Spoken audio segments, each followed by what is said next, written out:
আলহামদুলিল্লাহ, আল্লাহ পাকের দরবারে লাখো কোটি শুকর। মহান রব্বুল আলামিন জুমার নামাজের জন্য আসার বসার তৌফিক দিলেন, বলছি আলহামদুলিল্লাহ। লাখো কোটি দরুদ ও সালাম পেশ করছি বিশ্ব মানবতার বন্ধু জনাবে রাসূলুল্লাহর প্রতি, বলি সাল্লাল্লাহু আলাইহি ওয়াসাল্লাম।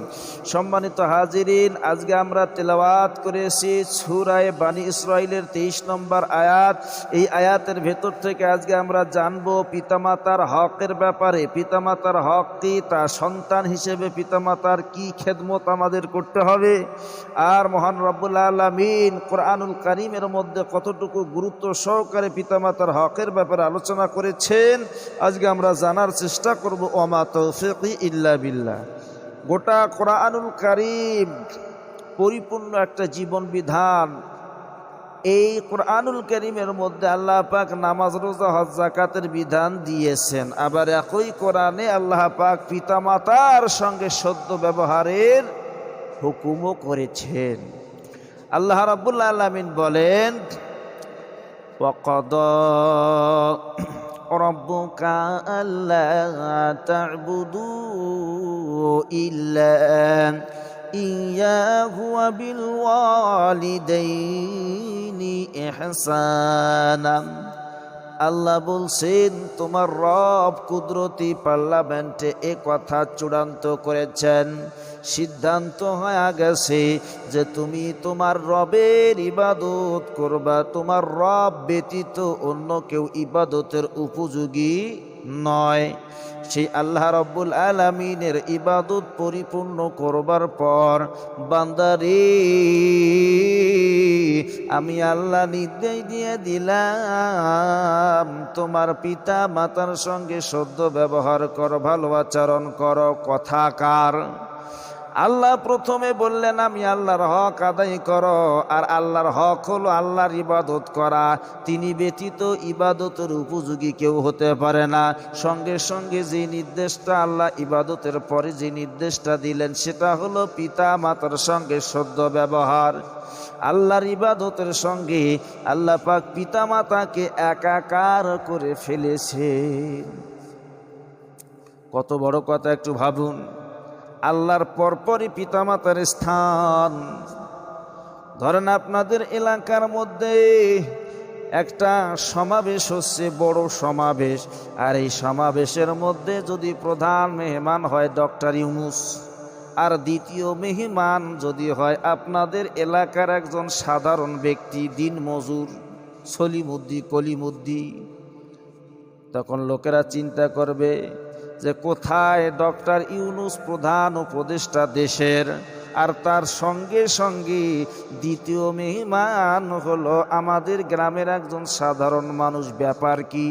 নিশ্চয়ই কোনো বড় ব্যাপার স্যাপার আছে। যদি ব্যাপার না থাকতো তাহলে গ্রামের সলিমুদ্দি দ্বিতীয় মেহমান হতো না। আল্লাহ পাক এই কথাটাই জানালেন যে বান্দারে, আমি আল্লাহর ইবাদত করবার পর আমি ইবাদতের সঙ্গে তোমার পিতা মাতাকে জড়িত করলাম। আমার ইবাদত পূর্ণাঙ্গ করার পর বান্দা তোমার পিতা মাতার সঙ্গে সদ্য ব্যবহার করো, ভালো আচরণ করো। তোমার পিতা মাতা যেন তোমার কারণে, তোমার কথাবার্তায়, তোমার আচরণে অসন্তুষ্ট না হয়ে যায়। কেমন ব্যবহার পিতা মাতার সঙ্গে করতে হবে আল্লাহ সেই কথাটাও জানায়া দিলেন। ইম্মা ইয়াবলুগান্না ইনদাকাল কিবারা আহাদাহুমা আও কিলাহুমা ফালা তাকুল লাহুমা উফফিন ওয়ালা তানহারহুমা ওয়া কুল লাহুমা কাওলান কারীমা। আল্লাহ বললেন, বান্দারি তুমি যুবক মানুষ, তোমার পিতামাতা এখন বার্ধক্যের মধ্যে চলে গেছে, বুড়া বুড়ি হয়ে গেছে। তুমি যদি তোমার এই পিতামাতার মধ্যে একজনকে পাও অথবা দুইজনকে পাও, কোনো একজনকে অথবা উভয়জনকে তোমার জীবদ্দশায় পেয়ে যাও, বান্দা আমি আল্লাহ পাক আদেশ করলাম, আমি নির্দেশ দিলাম, ওই পিতামাতা মাতা বৃদ্ধ হয়ে যাওয়ার কারণে, জ্ঞান বৃদ্ধ, বল বৃদ্ধ হয়ে যাওয়ার কারণে তাদের আচার আচরণ ভাঙ্গুইমা, কথাবার্তা উল্টা পাল্টা হতে পারে। তাদের কথাবার্তাটা একটু উল্টা হতে পারে, বান্দা তোমায় বিরক্ত লাগতে পারে। তাদের চলন ফেরন, আচার আচরণ এমনও হতে পারে তোমার কাছে ভালো নাও থাকতে পারে। আমি আল্লাহ নির্দেশ দিয়ে দিলাম, তাদের কথাবার্তায়, তাদের আচরণে, তাদের কথাবার্তায়, তাদের আচরণে বান্দা তুমি মুখ দিয়ে উফ শব্দটা পর্যন্ত তাদের শানে ব্যবহার করতে পারবে না। কথাকার উফ শব্দ এটা একটা ইউনিভার্সাল শব্দ। আরবিতেও যা, উর্দুতেও তা, বাংলাতেও তা। উফ মানেই একটা বিরক্তিকর শব্দ। আমেরিকার একজন জ্ঞানী ব্যক্তি একটা সেমিনারের মধ্যে বক্তৃতা দিচ্ছেন যে মানুষের সন্তান যখন দুনিয়ার জমিনে ভূমিষ্ঠ হয়, এই সন্তানটা দুনিয়ার মধ্যে আসার পর একটা কান্না করে, একটা কান্না আওয়াজ করে, একটা আওয়াজ করে কান্না করে। বলেন তো আওয়াজটা কেমন হয়? ওয়া ওয়া ওয়া, এইভাবে তো বাচ্চারা কান্না করে। এই আমেরিকার জ্ঞানী ব্যক্তি ডেকে বলে, আসলে ওই বাচ্চার কান্নাটা ওয়া ওয়া শব্দ নয়, এটা হলো আল্লাহ আল্লাহ শব্দ হয়ে যায়। লোকেরা প্রশ্ন করলো, আপনি এটা কেমনে বুঝলেন? বাচ্চাটা তো হিন্দুর ঘরের সন্তান হতে পারে, খ্রিস্টানের ঘরের সন্তান হতে পারে। খ্রিস্টান হিন্দুরা তো আল্লাহকে আল্লাহ ডাকে না, খ্রিস্টানেরা ডাকে গড, হিন্দুরা ডাকে ভগবান। কথা বলেন ঠিক না বেঠিক? তখন তিনি ব্যাখ্যা দিচ্ছেন যে দেখুন, হিন্দুর ঘরে কোনো সন্তান যখন জন্ম নেয়, আপনারা কি কখনো দেখেছেন হিন্দুর ঘরের সন্তানটা ওয়া ওয়া শব্দ বাদ দিয়া কি ভগবান ভগবান ভগ ভগ ভগ ভগ ভগ ভগ এইভাবে কান্না করেছে? তারা বলল না। তাহলে খ্রিস্টানের ঘরের সন্তান যখন জন্মগ্রহণ করে গড গড গড গড বলে কান্না করেছে? বলে না, এটা হলো ঠোঁটের ভাষা, এটা হলো ইউনিভার্সাল শব্দ। তেমনিভাবে আল্লাহ বলছেন, বান্দারি তোমার পিতামাতার এই আচরণগুলির কারণে অনেক সময় তোমার পিতামাতা জোরে কথা বলবে, আস্তে কথা বলবে, তুমি চলন ফেরন লক্ষ্য করবে। যেমনভাবে তুমি কথা চাইবে ওইভাবে তারা কথা নাও বলতে পারে, কারণ বার্ধক্যর জীবনে চলে গেছে, বৃদ্ধ হয়ে গেছে। এই জন্য বান্দারে তাদের প্রতি অসন্তুষ্ট হয়ে তুমি উফ শব্দটা মুখ দিয়ে উচ্চারণ করতে পারবা না। তাহলে কি করবা? এখন সে চিন্তা করে যে আমি আমার পিতামাতার সঙ্গে কথাই বলবো না, কারণ পিতামাতার সঙ্গে কথা বললেই আমার কথাগুলি জোরে জোরে হয়ে যায়, আমার কথার দ্বারাই পিতামাতা আঘাত পায়, অসন্তুষ্ট হয়ে যায়, আমার পিতামাতা মনে দুঃখ পেতে পারে, এই জন্য আমি কথাই বলবো না। আল্লাহ বললেন, না না, তাদের সঙ্গে কথা তোমাকে বলতেই হবে। কথাটা কেমন হবে? ওয়াকুল্লাহুমা কাওলান কারীমা, তাদের সঙ্গে ভালো আচরণ করবে এবং সম্মানজনক কথা বান্দা তোমায় পিতামাতার সঙ্গে বলতে হবে। সুবহানাল্লাহ কোন। ওয়াকফিজ লাহুমা জানাহাজ যুল্লি মিনার রাহমা, তাদের প্রতি রহমতের জন্য আল্লাহর কাছে দোয়া করতে বলেছেন। আল্লাহ পাক তোমার জন্য আমি অবশ্য করে দিলাম, পিতামাতার জন্য দোয়া করো। আর দোয়াটা কেমন হবে এই কথা আল্লাহ কোরআনুল কারীমের মধ্যে জানায়া দিলেন, শিখায়া দিলেন। রব্বিরহামহুমা কামা রাব্বায়ানি সগীরা, সবাই বলেন রব্বিরহামহুমা কামা রাব্বায়ানি সগীরা। আল্লাহ ডেকে বললেন যে ওই পিতামাতার জন্য বান্দা তুমি দোয়া করবে যে হায় আল্লাহ, হায় রব, আমার পিতামাতার প্রতি আপনি রহম করেন, অনুগ্রহ করেন, যেমনইভাবে তারা আমাদের বাল্যকালে লালন পালন করেছে। সুবহানাল্লাহ কোন। বন্ধুগণ আমার, হুজুর, এই পিতামাতার হক রয়েছে। পিতামাতার 1 নম্বর হক, আপনি নিজে যা খাবেন সন্তান পিতামাতাকেও খাইতে দেওয়া হবে। আল্লাহর নবীর কাছে একজন সাহাবা এসে ডেকে বললেন, নবীজি, আমার মনে চাই আমি বারবার ইসলামের জন্য জিহাদ করি, শহীদ হই, আবার জিহাদ করি, শহীদ হই। আল্লাহর জমিনে আল্লাহর দিন কায়েমের জন্য বারবার শহীদ হওয়ার জন্য মনে চাই। আল্লাহ নবী ডেকে বলেন, সাহাবা, তোমার পিতামাতা কি জীবিত আছে? সাহাবা বললেন, হ্যাঁ। তাহলে তুমি তোমার পিতামাতার খেদমত করো। আল্লাহর রাস্তায় জিহাদের চাইতে তোমার পিতামাতার খেদমতের মধ্যে বেশি সওয়াব রয়েছে। বিশ্বাস করেন বন্ধুগণ, পিতামাতার মনে আঘাত দিয়া, পিতামাতার মনে কষ্ট দিয়া, কোটি কোটি টাকা দিয়া মক্কা নগরী, মক্কা খানায় কাবার মধ্যে যাইয়া, মক্কার খানায় কাবার মধ্যে যাইয়া, মসজিদে হারামের মধ্যে যাইয়া 100 বার যদি আল্লাহর কাবা ঘর ধরে হজ করে আসেন, আর পিতামাতা যদি অসন্তুষ্ট হয়ে যায়, একটা হজও কাজে আসবে। আমার ভাইরা, এই জন্য পিতামাতা হলো পৃথিবীর সবচেয়ে দামি সম্পদ। দুনিয়ার মানুষ আপনাকে মহব্বত করে, ভালোবাসি, যে যত প্রকার ভালোবাসা দেখ না কেন, এই ভালোবাসার মধ্যে কিন্তু একটা না একটা স্বার্থ লুকিয়ে আছে। কথা বলেন ঠিক না ঠিক? কিন্তু পিতামাতার স্বার্থ ছাড়া সন্তানকে মহব্বত করে। বাবার পরনে কাপড় না,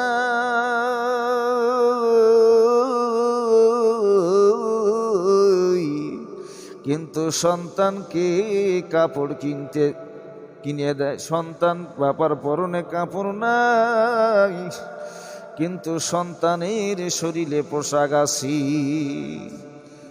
কথা বলেন ঠিক না ঠিক? এই জন্য আল্লাহর নবীর কাছে একজন ব্যক্তি এসে প্রশ্ন করল। হাদিসটি হযরতে উমামা রাদিয়াল্লাহু তাআলা আনহু থেকে বর্ণিত। ওয়া আন আবি উমামা রাদিয়াল্লাহু তাআলা আনহু আন্না রাজুলান ক্বালা ইয়া রাসূলুল্লাহ মা হাক্কাল ওয়ালিদাইনি আলা ওয়ালাদি। আল্লাহর নবীর কাছে একজন লোক এসে প্রশ্ন করল, নবীজি দয়া করে বলেন পিতা মাতার হক কি? আল্লাহ নবী ডেকে বলেন, ক্বালা রাসূলুল্লাহ সাল্লাল্লাহু আলাইহি ওয়াসাল্লাম হুমা জান্নাতুকা ওয়া নারুক। তোমার পিতামাতা তোমার জন্য জান্নাত, আর এই পিতামাতাই তোমার জন্য জাহান্নাম। পৃথিবীর জমিনে মা বাবা যদি অসন্তুষ্ট হয়ে যায়, তুমি সন্তানের উপর বেজার হইয়া মারা যায়, এই মা বাবা কবরের মধ্যে চলে গেল, কিন্তু বান্দা তুমি অসন্তুষ্ট করার কারণে দুনিয়ার মধ্যে তোমার জাহান্নামের সার্টিফিকেট ধরাইয়া দিয়ে কবরে গেল। আর এই পিতামাতার যদি মন সন্তুষ্ট রাখতে পারো, তাদের খেদমত করতে পারো, ওই পিতামাতা যদি তোমার উপর রাজি হয়ে যায়, আমার আল্লাহ খুশি হয়ে যায়। ওই পিতামাতা মৃত্যুবরণ করার পর অন্ধকার কবরে চলে গেল, কিন্তু বান্দা তোমার এই দুনিয়ার মধ্যে জান্নাতের একটা সার্টিফিকেট দিয়ে গেল। তাহলে পিতামাতার খেদমত করার দরকার আছে না নাই? নামাজ, রোজা, হজ, যাকাত যত ইবাদত করেন, মক্কা মদিনায় যাইয়া হজ করেন, মসজিদে হারামে যাইয়া নামাজ পড়েন, রমজান মাস আসলে উমরা করেন, কিন্তু এই মা বাবা যদি আপনার উপর অসন্তুষ্ট থাকে, আল্লাহর কসম করে বলি, একটা হজ, একটা নামাজ কোনো কাজে আসবে? বন্ধুরে, পিতামাতার 1 নম্বর হক হলো, সন্তান, দুনিয়ার মধ্যে পিতামাতা যখন বৃদ্ধ হয়ে যাবে, তুমি নিজে যা খাইবা, তুমি সন্তান ওই খাবারটা পিতামাতাকে খাইতে দিতে হবে। অনেক সন্তান আছে বাজার থেকে মাছ মাংস এনে বিবি সহ রান্না করে খায়, পিতামাতার খোঁজ নাহি নেয়। এমন সন্তানও আছে না নাই? বাজারে গেছে, বড় বোয়াল মাছটা নিয়ে আসছে, একটু মাংস রান্না করছে, পিতামাতা খাইলো, কি অবস্থায় আছে কোনো খোঁজ খবর নাই। এমন সন্তানও আছে না নাই? যেই সন্তান তুমি 10 মাস 10 দিন পেটের মধ্যে থাকলা, দুনিয়ার মধ্যে মা বাবা নিজে না খাইয়া তোমারে খাওয়াইলো, এই সন্তান যখন বড় হয়ে যায়, অর্থ উপার্জন করতে শেখে, পিতামাতাকে আর তার লাগে না। এমন সন্তানও আছে না নাই? আমি নিজে দেখেছি 3 জন যুবক সন্তান, উপযুক্ত যুবক সন্তান থাকার পরেও পিতামাতা ভিক্ষা করে খাইছে, পিতামাতা ভিক্ষা করে বেড়াইছে। আমার এলাকার কথা বলছি, বাস্তব কথাই মসজিদের মধ্যে বলছি, নিজের চোখে দেখেছি। উপযুক্ত 3-4 জন ছেলে সন্তান থাকার পরেও পিতামাতা ভিক্ষা করেছে।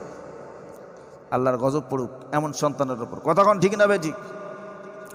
বন্ধুগণ আমার, তাহলে পিতামাতা নিজে যা খাবা ওইটাই খাইতে দিতে হবে। আপনার বিবিকে বললাম, বিবি বাজার থেকে মাংস নিয়ে আসছি, রান্না করু, আর আমার মা বাবাকে 2টা টুকরা দিয়ে আসু। এতে কি এতে কি খাবার কমে যাবে? আল্লাহর রহমত বৃদ্ধি পাবে। এ বন্ধু, পিতামাতার 2 নম্বর হক হলো, আপনি নিজে যেমন জায়গায় ঘুমাইবেন, বাসস্থান যেমন তৈরি করবেন, পিতামাতার জন্য ওই বাসস্থান তৈরি করে দেওয়া লাগবে। অনেক সন্তান এমন আছে নিজে ভালো জায়গায় ঘুমায়, আর পিতামাতাকে গরুর গোয়ালের সঙ্গে জায়গা করে দেয়। নিজের রুমটা খুব সুন্দর, ভালো করে সাজাইতে এসি লাগাইছি, আর মা বাবাকে ঘুমাই দিতে দিছে গরুর গোয়ালের সঙ্গে একটা জায়গা করে ঘুমাইতে দিছে। আমার বন্ধুগণ, হযরতে ওয়াইস কুরুনি নাম শুনেছেন? সাহাবী হওয়ার যোগ্যতা অর্জন করতে পারে নাই, কারণ ওয়াইস কুরুনি আল্লাহর নবীর কাছে একবার চিঠি লিখলেন বা পয়গাম পাঠাইলেন যে, নবীজি আপনার সঙ্গে আমি সাক্ষাৎ করতে চাই।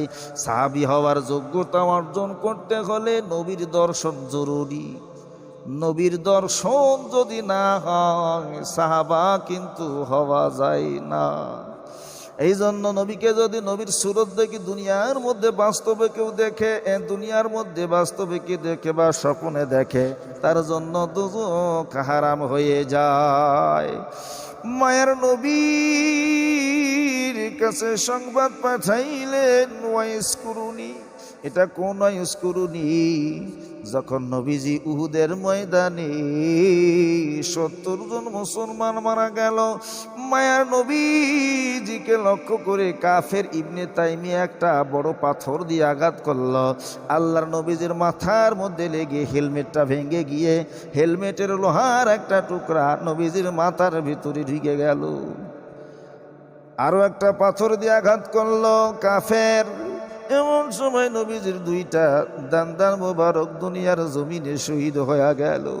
এই খবর যখন ওয়াইস কুরুনি শুনল যে আমার নবীর দান্দান মোবারক উহুদের ময়দানে শহীদ হয়ে গেছে, হযরত ওয়াইস কুরুনি আমার বন্ধুগণ দাঁত ভাঙ্গা ব্যথা কেমন করে আমার নবী একাই কষ্ট করি। হযরত ওয়াইস কুরুনি নিজের দাঁতগুলো নিজে নিজে ভেঙ্গে ফেলে দিল। এই ওয়াইস কুরুনি আল্লাহর নবীর কাছে পয়গাম পাঠাইল, নবী গো আপনার সাক্ষাৎ জরুরি, আপনার সাক্ষাৎ করতে চাই, আর আমি সাহাবা হওয়ার যোগ্যতা অর্জন করতে চাই।